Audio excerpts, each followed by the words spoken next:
بسم اللہ الرحمن الرحیم۔ شروع اللہ کے نام سے جو بڑا مہربان اور نہایت رحم والا ہے۔ السلام علیکم پیارے دوستو، آج میں آپ کو ایک واقعہ سناتا ہوں۔ حضرت عبداللہ بن عباس رضی اللہ تعالی عنہ سے روایت ہے کہ رسول اکرم صلی اللہ علیہ وآلہ وسلم کا ارشاد گرامی ہے، ایک مرتبہ حضرت موسیٰ علیہ السلام کا گزر ایک شخص پر ہوا جو بے چین تھا، تو آپ اللہ تعالیٰ سے دعا کرنے لگے کہ اسے معاف فرما دیں اور اس اضطراب کی کیفیت سے اس کو دور فرما دیں۔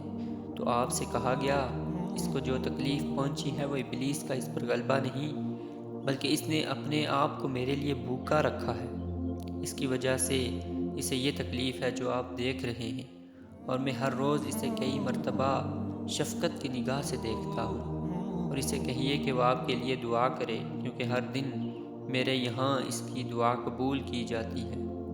اس کے بعد نبی اکرم صلی اللہ علیہ وآلہ وسلم نے ارشاد فرمایا، دنیا میں سیر ہونے والے کل بھوکے ہوں گے۔